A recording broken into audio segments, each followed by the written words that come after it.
talk about third trimester abortions, these are done with the consent of obviously the mother, with the consent of the physicians, more than one physician, by the way. And it's done in cases where there may be severe deformities, there may be a fetus that's non-viable. So in this particular example, if a mother is in labor, I can tell you exactly what would happen. The infant would be delivered, the infant would be kept comfortable, the infant would be resuscitated if that's what the mother and the family desired, and then a discussion would ensue. We want the decision to be made by the mothers and their providers.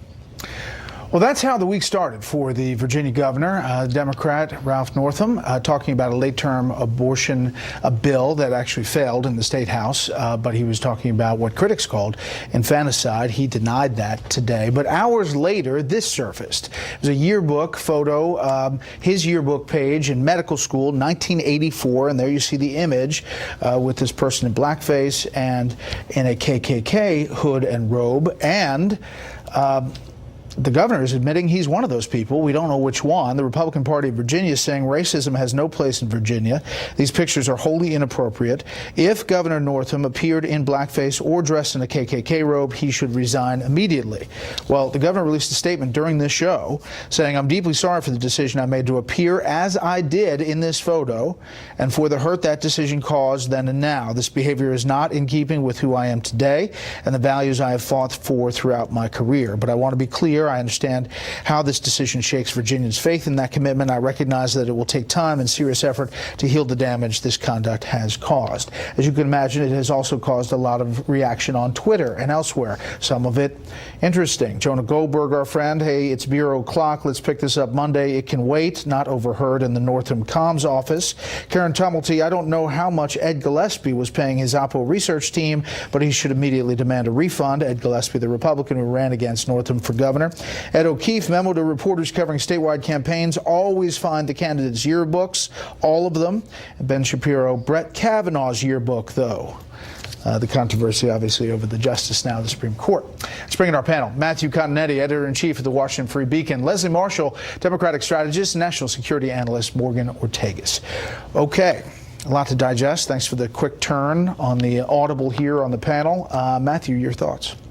Well, it's never a good day for a politician when you're confronted with the yearbook photo and the Washington, D.C. community in your state is trying to figure out whether you were the one in blackface or the one under the Klan hood. This is a terrible end of a week for Northam, a week that didn't start well either with his comments on it used to be defending partial birth abortion, but Northam seemed to be defending in that radio interview post-birth abortion, otherwise known as infanticide. This is a political career in a death spiral. Leslie, think he steps down? I'm not sure if he will, and honestly, I come from a state that, we're known for our recalls, when we put a movie star in the governor's mansion, and I really think the people need to decide. I don't care if this person's a Democrat or Republican. This is highly offensive. Like you said, he's talking about, he admits he was either in a KKK hood or in blackface. Is there one that's worse than the other for the governor? No, I'm simply saying that if we're going to have a zero tolerance policy in politics in 2019, that has to be zero tolerance across the board. Whether you're a governor in Virginia, whether you're a congressman like Steve King, there has to be a zero tolerance, and it can't just be Republicans asking for him to resign. It has to be Democrats. But would Republicans be saying the same thing if he had an R next to his name, next to a D? I certainly hope so. But again, the people of Virginia might say, wait a minute, I may be offended by this, but I can forgive him because it was many years ago. He was young and foolish. He feels differently. He's apologized. Yeah. All I know is that the coverage of this would be a lot different if it was in a different prism. If it was a Republican governor, I think it might be leading a lot of the newscasts that it's not leading currently. And I also think it's really interesting in the context here. Obviously, this is tremendously offensive and horrible. But the earlier comments about what many considered infanticide, about keeping a baby comfortable outside the womb and then making a decision whether to move forward with killing that baby, didn't get a lot of coverage comparative to this, which is getting an outroar. Well, I think we should just be forthright here, and he should resign. I mean, it doesn't matter if you're a Republican, it doesn't matter if you're a Democrat. There's no excuse for this picture, which did not take place in the 1950s or 60s. This was in 1984. This wasn't in high school. This was in a medical school yearbook, and there's a wonderful young man who's about 40 years old named Justin Fairfax, who's Lieutenant Governor of Virginia, a young African-American man who I might add, who I think could gracefully take over right away and lead Virginia in a much better place than the governor has. And I think that many people, no matter where you stand on abortion, are pretty shocked and appalled when you talk about things about third trimester abortion, when you talk about potentially babies that could be born and could live full human lives, ending that life. It wasn't just a terrible week politically, it was a disgraceful week for him, and I think it's time to go. And just to put in context about this race, if you remember when Northam won against Ed Gillespie, the race closed in the closing statements for the Democrats, making the case that electing Ed Gillespie was in essence putting Donald Trump, which some of the ads called racist, some of the things he said, in the governor's mansion in Virginia. That was the closing argument, was fighting racism. There's a quarter of the electorate in Virginia African American. The lieutenant governor is African American. This is going to be quite a political moment. Probably a lot of people associated with the Gillespie campaign who are kind of hitting their heads against the wall, wondering, why didn't we look for this yearbook? Why didn't we come across it during the campaign? Or even Tom Perriello, the former Democratic congressman who competed against Northam in the primary. I do think, actually, though, Kavanaugh did set a new standard. And sure, people are saying, oh, of course you always look for the yearbooks. Well, there used to be you were able to skate off by what you did in college, certainly by what you did in high school. But after Kavanaugh and the nuclear bomb of his hearings, now anyone in public life has to be sure that their yearbooks are clear of any inappropriate I guarantee you that the 2020 candidates going, have we checked the yearbooks? Right. Did we get the yearbooks? Right now. Yeah, and, Right and now. if you're watching and you're deciding to run for president and you were pictured in blackface next to a Klan member, don't run for office. Yeah, exactly. All right, does he stay or go? He should absolutely Should go. or does? He better. I don't, it doesn't sound like he's planning to, so I think he's going to try and stay. He'll stay. Together, America, we will rise. I'm Cory Booker, and I'm running for President of the United States of America. I'm running to restore our sense of common purpose, to focus on the common pain that we have all over this country. We can do better, and I'm going to be in it to try to show folks that when we come together, when we stand together, when we work together, there's nothing we can't do.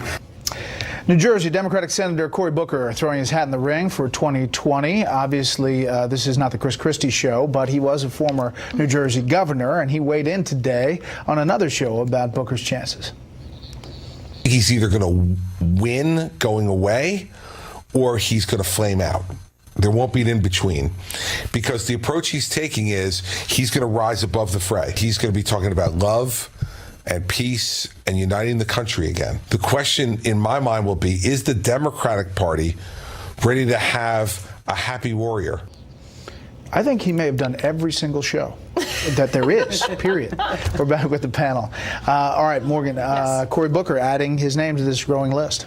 Yeah, so I agree with the governor. There are two things that struck me in the announcement. One was, the tendency in everyone who's announced so far and in their tweets and subsequent follow-up is to be incredibly angry at the state of the country and to complain about everything that's going on, and that's the driving force. And Booker has, of course, chosen to be very much the happy wearer. I also thought it's interesting that he's made race very much a central issue to his campaign. It will be interesting to see how a Democrat employs that in a primary. It's not something that Barack Obama really used against Hillary Clinton. So those are the two things that stuck out. Why he announced going into Super Bowl weekend, State of the Union, that was a little odd. First day of Black History Month. Leslie, he did answer a specific today. He said he is not in favor of abolishing all private health insurance, making a distinction perhaps from some of the others. Yes, and actually that's exactly why he's talking about race issues. Kamala Harris, African American, threw her hat into the ring, a female. Even the president said she had, a strong out of the gate, if you will. But when she was Attorney General in California, and if you look at the African American community, there's a lot of pushback against her, and I think he is speaking specifically to those voters in announcing today, in being completely contrary to her with regard to her saying, hey, let's abolish all private insurance, and bringing up very specifically race issues. But if I may just say one more thing quickly, his personality completely in contrast with the president. I don't think that is going to be a winning ticket for the Democrats. Like I've said before, I think you need a no malarkey guy like Joe Biden. All right, we'll see. Quickly. There are 3 senators who have been directly elected to the presidency. The most recent was Barack Obama. There are now 4 or 5 senators who have announced or their exploratory committees or candidacies. None of them are Barack Obama. All right, lightning round. Winner and loser. You're first, Matthew. My winner is Juan Guaido, the National Assembly's president of Venezuela, now being recognized by countries throughout the America, the European Parliament moving toward recognizing him. He spoke to President Trump. I think democracy is on the march in Venezuela. My loser, a layup. Ralph Northam, clearly not only the worst week of politics, but maybe the worst of the year so far. Leslie, winner and loser. 29 Republicans who voted with Democrats to give federal employees a pay raise would be my winners. And my losers are the bullies. In New Hampshire, who bullied a girl for playing football. In New York, who bullied a boy for wearing a Patriots jersey. Go Pats. All right, quickly, winner and loser. Loser, once again, Representative Omar. She said something that could be found in a Google search, which, she said that Israel wasn't a real democracy. Arab women serve in the Knesset and the Supreme Court. You have freedom and religion in Israel. You have LGBTQ rights in Israel. It's just basic facts that she keeps getting wrong. The winner of the week is my wonderful, sweet father who's watching. My dad, Ronnie Ortagus from Polk County, is 65 today, and I love you, Dad. He's a hunter, but he also learned how to blow dry my hair when I was a little girl and iron my clothes every day for school, and if I moved home right now, he would still iron them for me. Wow, I love you, Dad. Happy birthday, Dad. My winner is next week's Ask the Governor radio show on WTOP. I think the ratings will be high.